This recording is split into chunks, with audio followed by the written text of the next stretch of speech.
to bring the people down. At this moment, we are, as of last night, there were 31 guests or visitors that we are planning to bring down. So we are cooperating together with police forces, Bomba, and as you can see, all the uniform bodies, including the armed forces too. So there are many volunteers. We appreciate their support. Come here. However, because of the situation, the conditions on the hill slope, so we have to take a very extremely cautious manner, because we are not just looking at going up to meet the people handling food and supplies, waters and other things. We are also looking at bringing them down safely. So hence, first batch of people, there were about 30 odd or so. Now they are very close to the hill. So at this moment, there are many paths to go up to the hill, but we are choosing the safest that we know of, because we surveyed and so our engineers yesterday, 3 of them actually have hiked up, spent the whole day and evening, came down, making sure that the places that we are very safe, and then they are back. And then the same person are leading them. One of them leading them up on the first team to go up. So that is our highest priority. And as soon as they come down, we'll see what help they need, and then we'll take looking at the next steps. At this moment, the water has been cut off, electricity cut off, and obviously, there are still some food available. They are just everywhere, spread everywhere.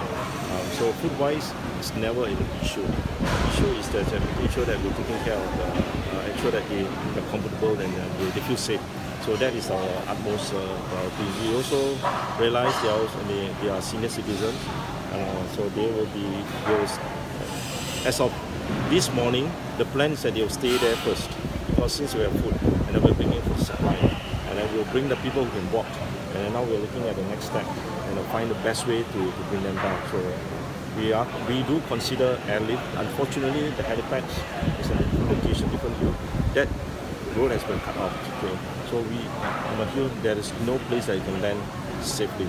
So it's not that we don't think about. There has always been, we have always, since Sunday, even Saturday evening, we are anticipating there will be landslide. This is a residual and cumulative effect from the September. It wasn't just new. It's just that the rain is non-stop, and some of the soil definitely there's some soil movement. Soil has getting loose, and some trees that fell before and not falling and not waiting to fall. So that's our concern. That's why we're trying to limit the number of people who go up. Even yesterday and this morning, there have been new trees that came down. So hence we want to thank everybody for the understanding, and do give us please be patient. We are doing as best as we can. Key thing is that the people that are safe, we know where they are. So it is a rescue mission. It's not a search and rescue. So we do not want hikers' enthusiasm go anywhere, then suddenly our mission become expanded. So we hope people can be patient with us. We are bringing all the equipment as we here. The people are going up. They are all trained, including some of our staff too. They are all trained for the emergency situation. So we are not an expert under emergency situation, because this thing doesn't. We don't want to hope it will happen all the time. All right. Thank you. Sir, okay, the latest news, the first group will reach up there. Yeah. So they're going to proceed to the hotel. Okay. So yeah. So is it possible to bring all the victims came down by today or come down by today? We're going to bring down 31 of them, but okay. we also anticipate the number may increase, because there are some up there. They feel like waiting, because there's another group that's clearing the jeep track. Okay. That will be the fastest way, so that we can gain access to the unfortunately the jeep track, we are working very closely with JKR. So we have been told there are about 30 spots. Landslide. So, okay. Some are quite severe, some are small. So they're doing as fast as they can. And those who know about Penang Hill's condition, Penang Hill soil is very soft. The roads are narrow.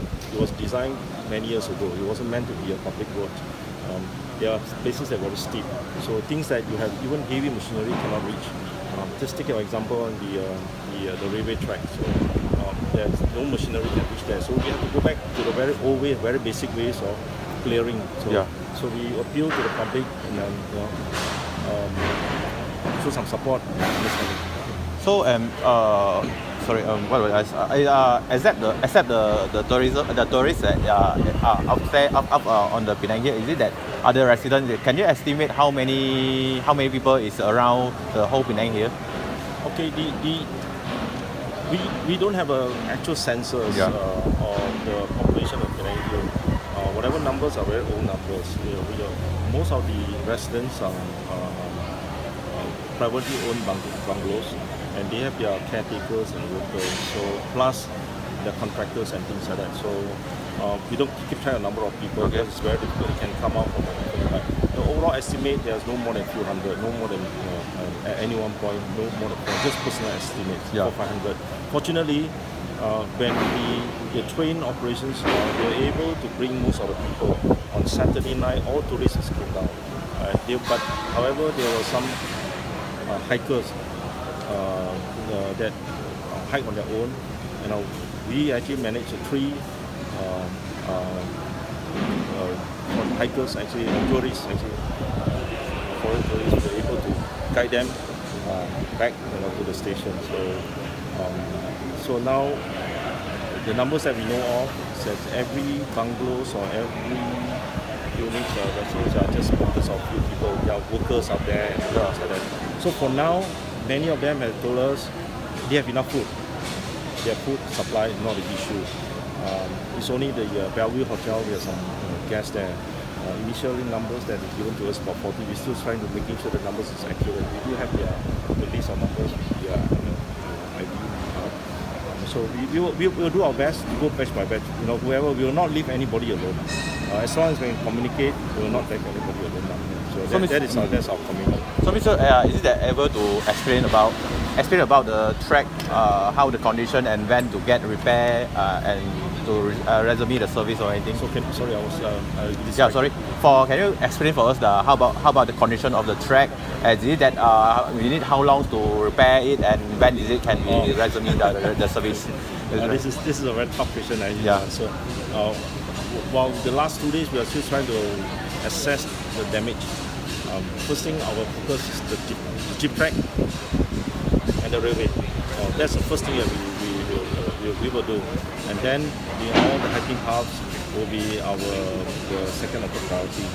Okay, that is at this moment. Just to do the jeep track alone, the estimates given to us will be 4 or 5 days.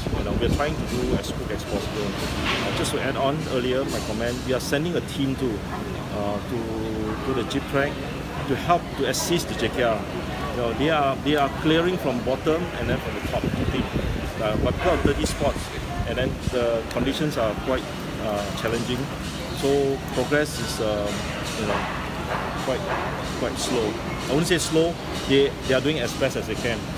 Even yesterday, we will have sporadic rain. Hopefully, the weather will be kind to us today, so that things will get smooth. Even our rescue mission too. If weather kind to us, there will not be any unnecessary incidents. Then everything will be better. So once we clear people, then we will focus all our rehabilitation activities. I call this we are doing a recovery project this moment. So the real estimate, I think the numbers will keep changing. So I hope to be able to assess. Give us another 1 or 2 days. I'm just worried giving inaccurate number, and then so we do have a target. Our target is as quickly as possible, as soon as possible. We are not delaying any. We are working around the clock. Right? Some people we have. Our emergency response team has already triggered. We do review early in the morning and the evening, every day, and so that we understand the progress. We can take one step at a time to decide what's next step. Because weather changes, situation changes. So we will have to be very, very agile. So how about the cable car track? Is it that need about more than 1 month to cable recover? car at least will probably right now our target is 3 to 4 weeks. Firstly, the cable car on Saturday midnight, or actually Sunday early morning, as part of our routine, we drop all the visitors, everything our operations team will run the track up and down, make sure everything is okay, and then wait for a while before we have just in case there's no visitors got left behind. So at that final trip, so the landslide started to happen. Branches hit our train. So it resulted that one of the coach was stalled in the middle station. So right now we are trying to do recovery, and as soon as that, so I need to bring the coach back to the lower station and upper station. Right, the windscreen that was damaged we can replace because we do have spares. Power rail that got damaged, we have spares but not enough because we used up September 15, September 29 landslide. So we are ordering from Switzerland to come in as quickly as possible. So our engineers are trained to replace them. So we've done that many times. So now is to be able to assess and then be very confident and say what sort of level of damages that we will see. If the tracks are not damaged, the structure is not damaged, the wire rope is not damaged, I think we should be able to bring the train back to some level of operation. It's important that we bring train levels so any rehabilitation, the train can transport heavy equipment up. So hopefully we are anticipating that even when train is operating not as normal, but it's definitely can be very, very useful for rehabilitation. So it's about a month to recover. We're trying to recover. Okay. Yeah, because we're also trying to because the school holiday is coming. Beside the spares, when the spares, we have already requested them to send as quickly as possible. We also asked the manufacturer to even source from other areas. If there are spares as in other sources, please we kind of quote unquote borrow. So we are doing it. We are firing the cylinders, or firing our cannons from all directions so that making sure that we can make progress. Okay. What's the report that they are waiting area is fine? The waiting area is not affected. Waiting areas are fine. So no damages. Is it open space? The open space, yes. The Astakas, no damage. Everything is okay up there as far as we know. Because we also cut off. I have a team maintenance. They got cut off. They are sending people up there our food supply so that they can continue to work water. Waiting at the Astaka. No, they are actually waiting on the stations. Some are subsequent where they are waiting. So I'm having said that, I'm very thankful to the support and very dedicated team. So in a situation like this, we just all of us have to step up. Do you have info of the first group that's going to come? Sorry? The first group. The first group, we are supposed to bring down about 31 people. So when they go up, I don't know the exact situation in Nigeria. So we are actually sending supplies, enough food supply. In fact, on the top of the hill, there are enough food for supplies. But anyway, we'll bring supplies. The key thing is water, the drinking water. So we are actually transporting some water. If not enough, we will send because. So my team are quite familiar. Is there any staff in the Yes, we do have. How many staff? Oh, there are about 12 staff lah. They are actually maintenance team. So we have. All right. Okay. So Thank you. Can I stand up? Okay, thank you.